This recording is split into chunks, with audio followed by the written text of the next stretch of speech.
On September 8, 2022, news spread around the world that the United Kingdom's longest ever reigning monarch, Her Majesty Queen Elizabeth II, A few moments ago, Buckingham Palace announced Great Britain's Queen Elizabeth II, the longest reigning monarch in Commonwealth history, had passed away at the age of 96.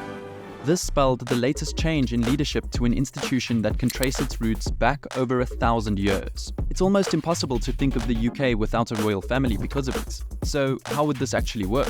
Well, we know other countries have successfully separated from it in the past, and as of 2023, it's down to just these 15. Over time, the Commonwealth realm has obviously shrunk, with more and more states choosing to be independent republics separate from the British Crown. But what if the UK decided it wanted to be separate from its own ruling royal family as well? Well, according to recent reports, we may be closer to such an eventuality than ever before, with the monarchy's popularity rating supposedly being at an all-time low. You see, republicanism in the UK, which is basically a movement to end the monarchy, has always been a relatively small movement. The reasons for this can be explained through compliance and globalization, but most importantly, the reign of Elizabeth II.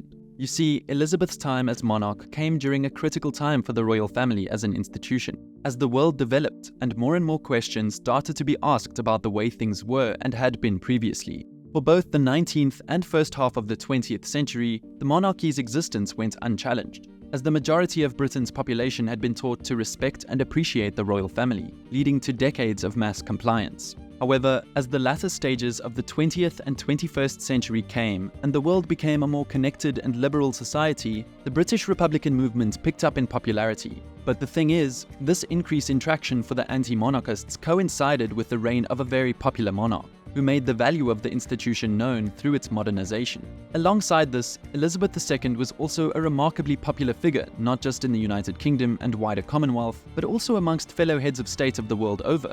Even Republicans would have to admit that she was in numerous ways an incredible woman who resonated with many. However, as mentioned before, her reign has now passed, and the heir King Charles III isn't a favorite to say the least. I mean, many people even wanted him to be skipped over in the line of succession in favor of his son, Prince William. In turn, his popularity has been reflected in the attitude and general opinion among British citizens of the monarchy today. Look at this chart. It maps the monarchy's favorability across 5 years, from March 2018 to March 2023. You can clearly see that since the passing of Elizabeth II and the taking of the throne by her son, the monarchy as an institution has lowered in its favorability amongst the British public, meaning there's a wider engagement with the topic of the monarchy's existence. It's no secret either that many of the youngest people in society want the monarchy straight up abolished. In fact, according to recent pollings, that number is almost 40% for Gen Zers. And if anything, these numbers may keep growing with the newer generations. It's these statistics which have led to the recurring question on whether UK citizens would ever push to abolish the monarchy. While such a scenario is still unlikely, how would it work if the UK population wanted to remove its monarchy? And what would subsequently happen to the UK itself?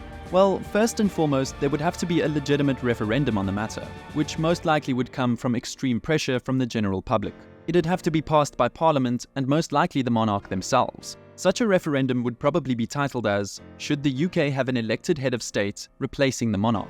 or something similar to that. And if the monarchy refuses to pass it, then we'd essentially return to an autocratic rule of the monarchy, as they would actively be going against a democratic vote. But if such a situation were to happen, it'd be more than likely that the monarch would sign and relinquish their power, then potentially start another civil war.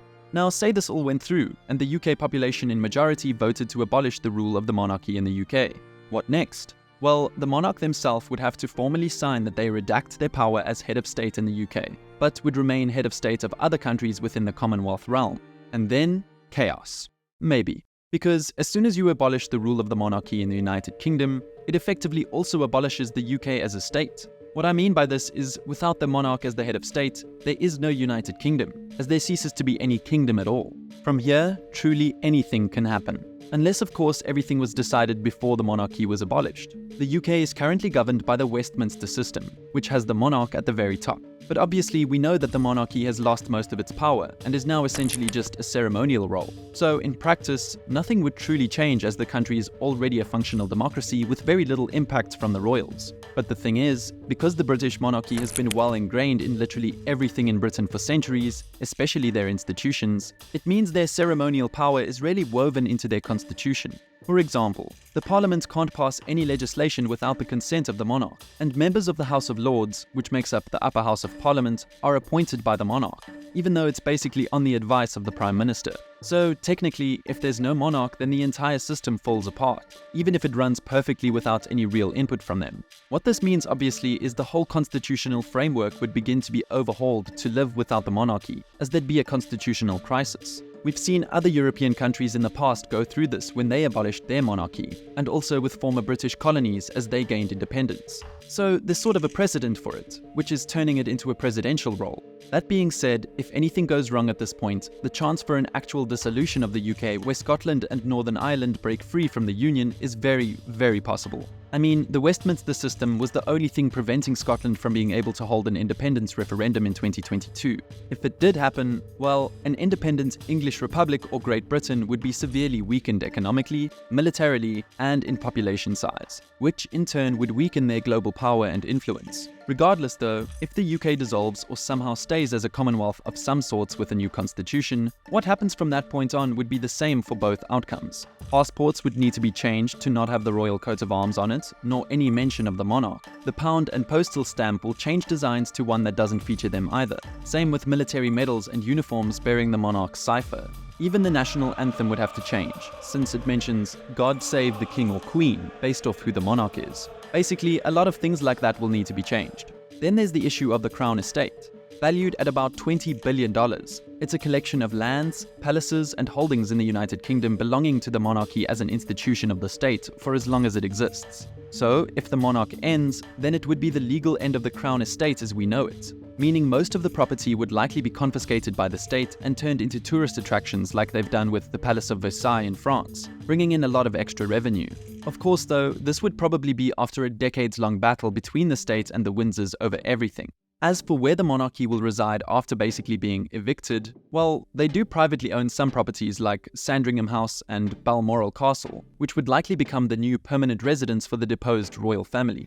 Now, something that may happen along with the British monarchy being abolished is the House of Lords too, given that membership to it is not acquired by election, and most people are appointed for life, something sort of similar to how the monarchy works. And if it was to be replaced, it'd just be replaced by an elected House of the People instead. Finally, since this is all hypothetical, there's also a chance that a gradual next step is the Church of England's status as the official Church of the United Kingdom being ended, as the British sovereign is the supreme governor of the Church of England. The movement even has a name, disestablishmentarianism, and technically, this may not even happen if the monarchy is abolished, but it's one of the goals of republicanism. And I mean, if the royal family ceases to be a thing, then that means the Republicans are most probably finally in a position of power where they can do this if they like.